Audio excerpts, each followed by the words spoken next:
Hello and welcome to my YouTube channel. Today I am doing the Swan Song tag created by Cliff at Cliff's Dark Gems, inspired by his favorite book, Swan Song by Robert McCammon. With these 10 prompts, I will be giving 8 book recommendations. I will also be hating on 2 other books because that's what the tag calls for.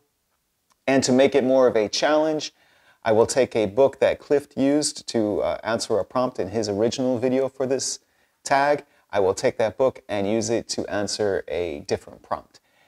And because Cliff is from South Africa, I will also include at least 1 book by a South African author. And because this is a booktube tag video, I will try and be more open and personal in this video than I normally would be. However, much like my other non-tag videos, I will talk about a combination of literary and horror, classics and contemporary. If you're okay with that, go ahead and hit the like button. If you're new here, you can subscribe, and that really helps the channel grow, and I appreciate the support. Thank you. So let's jump right in with the first prompt, which is called The End of the World, and it asks me to name a book with an abrupt bad ending. So I immediately thought of The Adventures of Huckleberry Finn, but it's been years since I read that book, decades. And all I remember about it is that I really liked it, and then all of a sudden it just ends, and I was confused. So instead of talking about a book that I don't remember, I will name a more recent read, and that is Fat City by Leonard Gardner from 1969. Now, I was led to believe that this is a hidden literary gem about amateur boxers down on their luck in a small town USA in the 1950s. And the book, after meandering for about 170 pages or so, it just ends. There's no conclusion to the story, which isn't much of a surprise because there isn't really much of a story to conclude. So it might be Fat City, but it is skinny on the plot. Moving on to the second prompt, which is called Shattered Earth. And it asks me to name a book that made you feel damaged and broken inside. So that would be The Piano Teacher by Elfriede Jelinick from 1983. Excuse me, from Nobel Prize laureate Elfriede Jelinick. Now this book made me feel damaged because the protagonist is damaged, and I identified with her on many levels. The story is essentially about 2 people who try to fall in love, I guess, but they come at it with the wrong motivations and the wrong understanding of love, and it just ends in a spectacular train wreck. Now, I did not read this in the original German. I read the English translation, and it was beautifully done, beautifully written. I would call it kinetic prose. There's a movement to it that is just remarkable. When the protagonist is in the Austrian mountains thinking of Schubert, the prose is soft and slow and graceful. And then when she goes into town to meet one of her piano students, to have an affair, the prose, the words start running into each other and tripping over themselves. What I would call kinetic prose, the best way I can think of to describe it. It's very effective and a really good read. The next prompt is Sickness, Plague, Radiation, Poisoning. Now, the prompts do get more positive. Stick with me. This one asks me to name a book where a central character is afflicted with a disease or disability. So for this prompt, I'm going to name Baby Teeth by Zoje Stage, which may or may not be how her name is pronounced. This book is from 2018. And this book is about a psychotic little 7-year-old girl, right? Her name is Hannah. But the book focuses on the mother. Her name is Suzette. And how raising this psychopath, how it affects her relationship with her husband, how it affects their marriage. Now this Suzette, she has Crohn's disease. And the book goes into detail about what that disease does to the body and how that affects the day-to-day living. It really has no bearing on the plot. It's just completely random. Now, I did enjoy Baby Teeth. However, it is not a horror book like it is marketed as being a horror book. It starts off hinting that it might be a horror book. It plays with that tone a little bit, and then halfway through, it just changes direction. It's not a horror book. It's a book about parenting, really, what it's like raising a psychopath and what that can do to the marriage. It is a good book. I enjoyed reading it. It's just not a horror book. If you want to read a horror book about a psychotic little girl, check out The Bad Seed. It's a really fun read. Baby Teeth is good too, but it's a book about parenting, not a horror book. Moving on to the next prompt, which is called Good, Humane, Brave. And it asks me to name a feel-good book that warmed my heart.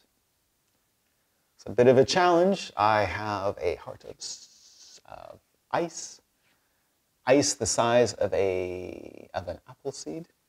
But occasionally, a good book does come along and manages to warm my tiny little ice heart. And the book I have, well, I immediately thought of The Life Before Us, or La Vie Devant Soi, by Romain Gary. But since I had talked about that book in length in my video, Books That Made Me Cry, I'm going to choose a different book that I have never talked about, a book that I love, 5-star read.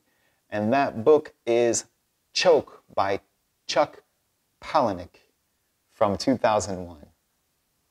Choke is an apt title because the book really choked me up.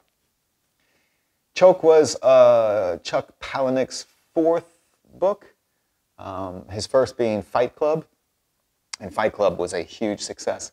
I feel like that in his first 4 books, Chuck Palahniuk, he wrote using the Fight Club template. He kept trying to write Fight Club over and over again, trying to perfect it. And when he got to his 4th try with Choke, there he really nailed it.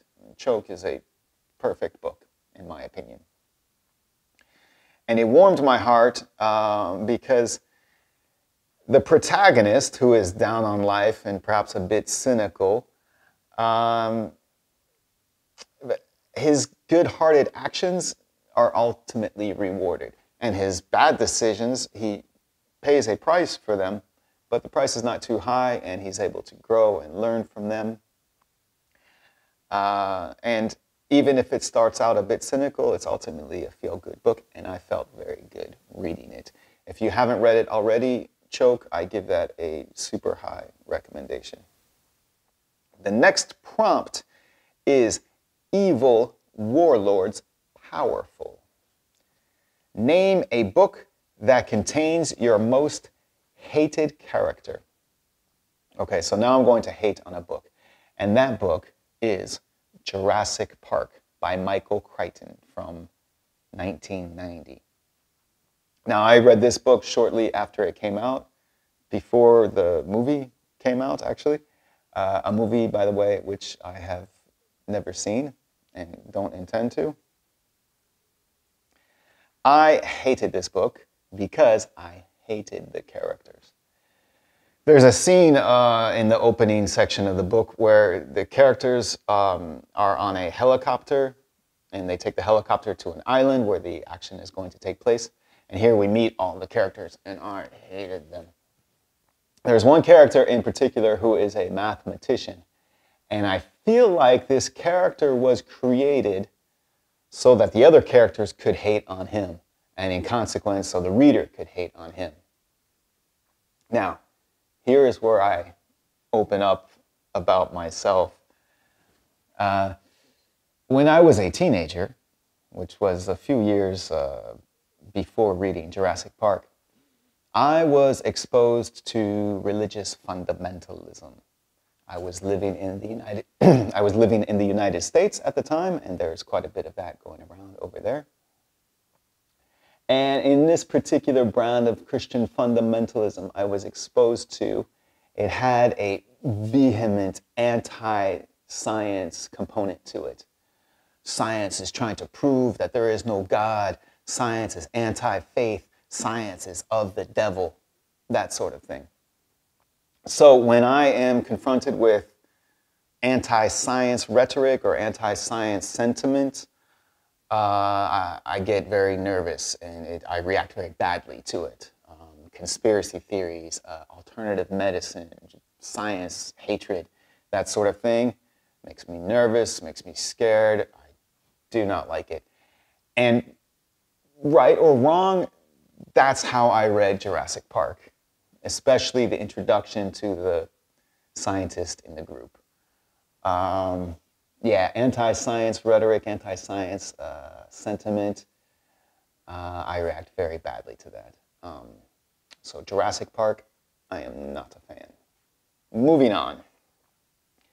The next prompt is struggle to survive.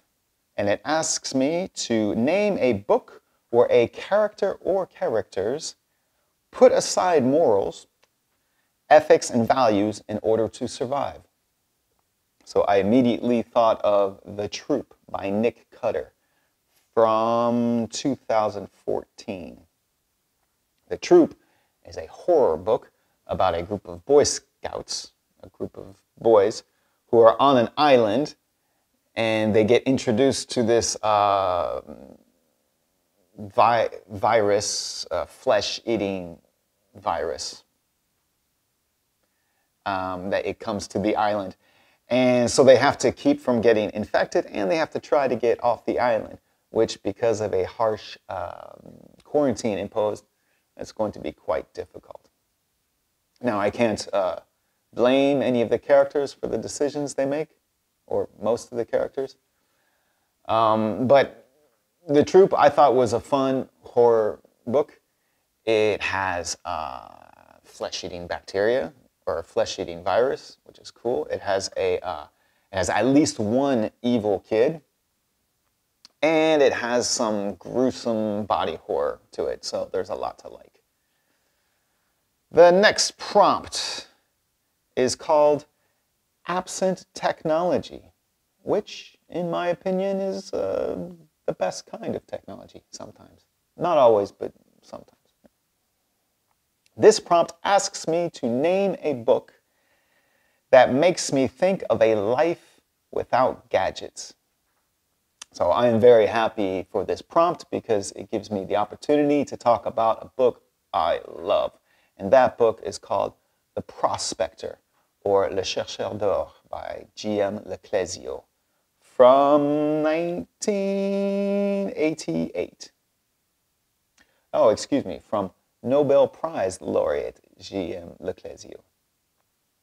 Now, The Prospector, Clezio is from Reunion Island, and in The Prospector, he does a great job of putting us, the reader, putting us on the island and having us see things through the eyes of a young, curious, adventurous boy. And this boy, he has a thirst for adventure. He loves the island that he's from. He loves nature, the sea, and it's quite contagious when you read it. And in fact, there's one scene in particular. I read this decades ago, but there's one scene in particular that's always stuck with me, where the young boy is learning how to read and write. So his teacher, this older man, he has him trace the letters in the sand, and he describes the letters by comparing them to things he would see in nature, like The P is a bird perched on a branch. The C is the wave crashing on the shore. It was beautiful. So the Prospector, highly recommend. Next prompt, societal collapse. Name the darkest, most depressing book you have ever read. Now, I recently posted a video of the most disturbing books ever, and wherein one of the categories I created was on societal collapse. So I'll name a book I talked about in that video. And that book is Disgrace by South African author J.M. Coetzee from 1999. Now, the characters in this book, the protagonist aside, but the other characters, they suffer cruelty and violence that is met with general indifference. And I need fight. I need a feeling of indignation, a recognition of the injustice. And without that, with just apathy and indifference, it's soul-crushing. So Disgrace, a dark, disturbing, depressing book. But it did win the Booker Prize for Best Novel of the Year, so it has that going for it. And the next prompt, the penultimate prompt, is called There Is Always Hope, and it asks me to name the most optimistic book I have ever read. So this is quite a challenge because most of what I end up reading is quite dark and depressing. But after giving this prompt a good ponder, I have come up with The Doctor is Sick by Anthony Burgess from 1960. Optimistic, probably because I had a slight misunderstanding of the context in which this book was written. But even after learning the true context in which it was written, I still find it optimistic. Anthony Burgess was a teacher and a linguist in Burma, I believe, where he was diagnosed with a brain tumor. So he returns to England where he writes a book, The Doctor is Sick, wherein a linguist is diagnosed with a brain tumor.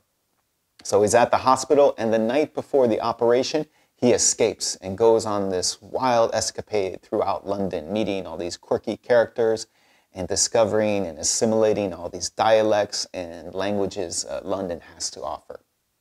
So I'm reading this book, and I'm thinking that it's very optimistic because he's diagnosed with, the author is diagnosed with a brain tumor, and what does he do? He writes a book, or he makes the central character diagnosed with a brain tumor. And the book is a comedy. Now, I learned years later that Anthony Burgess had been misdiagnosed in Burma, and he knew this before he wrote The Doctor is Sick. But I still find it optimistic. Anytime you can take a serious subject like impending death and have fun with it and make a joke about it, that's a form of optimism I can get behind. And for the last prompt, which is called Fresh Beginnings, and it asks me to name a book that has a perfect opening paragraph or chapter that really draws you into the story. And for this prompt, I'm going to take a book that Cliff used to answer a different prompt, and I'm going to use it here. And that book is The Haunting of Hill House by Shirley Jackson from 1959. It has a gorgeous opening paragraph, which goes as such. No live organism can continue long to exist sanely under conditions of absolute reality. Even larks and katydids are supposed by some to dream. Hill House, not sane, stood by itself against its hills, holding darkness within.